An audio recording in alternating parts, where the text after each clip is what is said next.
28 days later, one of the most iconic zombie horror film and zombie horror film franchises in history. While I haven't seen the first film or the second one 28 weeks later, I can definitely tell that do seem like great 8 and 10 horror films make for horror fans. But there is one of the film from the franchise that I've seen and that is the 2025 film 28 years later. So, and with 28 years later, Ace of the Bone Temple coming out this week, I figured now would be a good time as any to give you my thoughts on the film. And besides, this video comes up perfectly. I get to do a review on the 2025 iPhone before my best and worst list. And I will review a film title, a new film coming out. Oh, it's a win-win. Anyway, so what's my thoughts on 28 years later? Well, I do think it's a good film, but it's not great. Allow me to explain. There are a lot of amazing things about this movie, but before we get into all of that, we have to go through the film's faults. I really wasn't that engaged with the first half. It seemed it quite dull as the typical hunting film, and where the father's teaching his son how to hunt. But the son is hesitant, and it's honestly something we've done before. And even if there is some pretty exciting action in the first half, that takes do a good job of to keep me engaged. As the story holding it together in the first half is really slow. Though I also think in spikes that Jamie was really wasted. Aaron Taylor-Johnson delivers a fantastic performance, but that brings this character to life. However, his role is only in the first half, then it disappears, so the focus can be on the relationship between Spike and his mum, Isla. Only appearing briefly at the end to possibly hint at his role in the Bone Temple.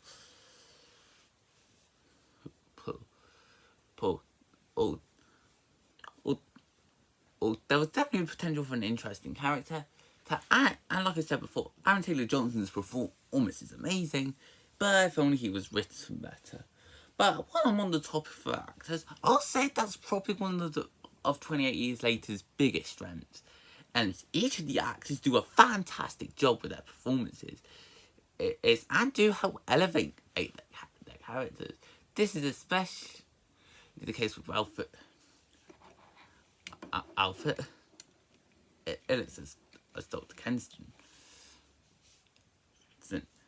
And his performance was really good, and I really enjoyed it. But back to negatives, I probably would be a bit more kinder to this film. I'd probably rate it a lot higher if it wasn't for the editing. To give you some context, this film was filmed entirely on an iPhone 15. Now, I have nothing against that. It's impressive they filmed an entire movie just on an iPhone. And there are some really beautiful shots in this film, whether it be with the Bone Temple and port or some of the landscapes on the island or the mainland, and where the characters would have to travel through. It's just the editing of some of the scenes is really off. This is especially the case for the action and horror scenes.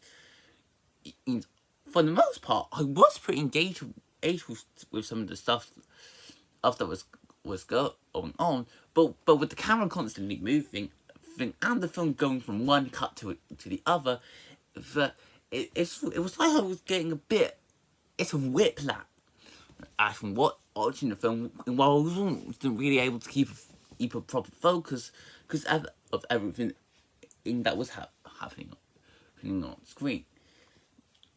Yeah, I'm not saying the editing is terrible or like some of the worst editing I've seen in a movie or anything, but it does leave a lot of room for improvement. But now we've got the problems aside, we can get into the good stuff about this movie. And I think by the time I'm that Spike and Isla go on that own event, entering the second half, that's where the film really shines. And Spike's main goal all throughout the film was to find Dr. Kenson, because his mum, Isla, is really sick. So he's willing to risk going through an entire zombie apocalypse. It's to find this one doctor that might be able to help her. But it's surprising to say, but for a horror movie, this can get quite emotional. And I'm not just us talking about the fear and suspense you feel. I'm talking about that are some scenes where it can feel like a tearjerker. And that's mainly because of the relationship between Spike and Isla. Like, it is easily the film's strongest asset. At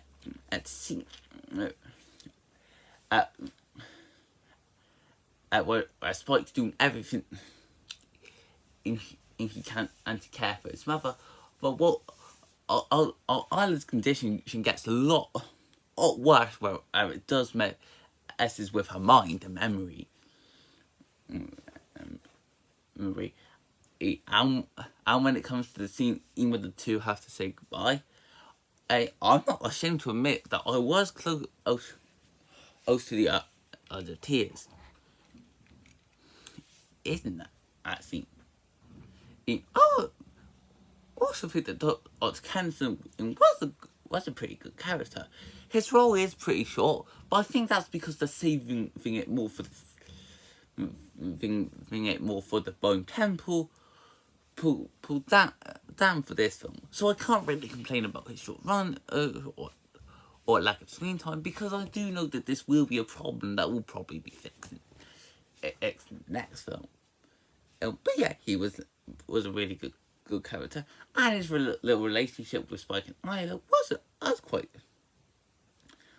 solid.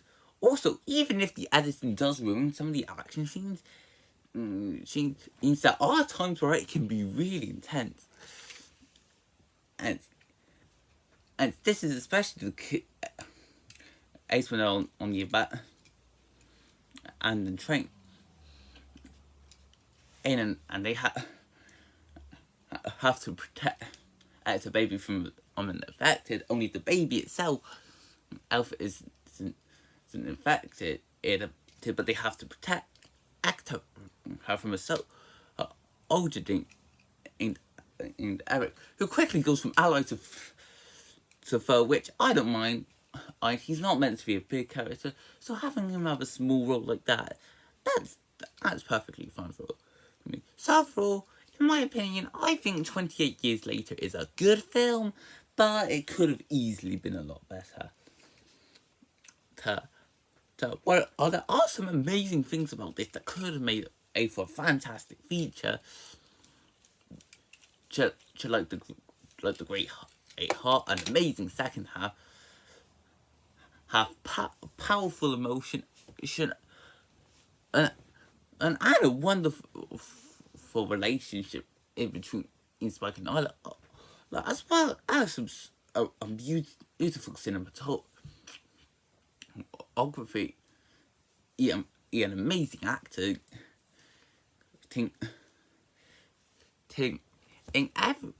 Everything else, while not bad, does hold this film back from its true potential. From a pretty weak first half, despite I expect Amy being wasted, to the really weak editing that does take me out of certain moments.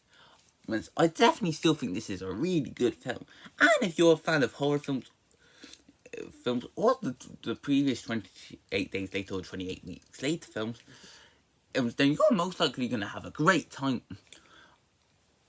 on with this. However, I don't know if I can recommend this to anyone else, because even if it is more emotional, no, I do think in the editing in some scenes will probably turn people off. I definitely do like this film.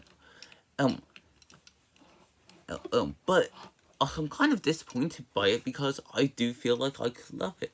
It's definitely a good enough film for me to give a 7 out of 10, but I definitely see how it could have been a lot better. But hopefully, even with the Bone Temple coming out, there is a chance that one can take the flaws of this one and improve upon it. We'll have to wait and see.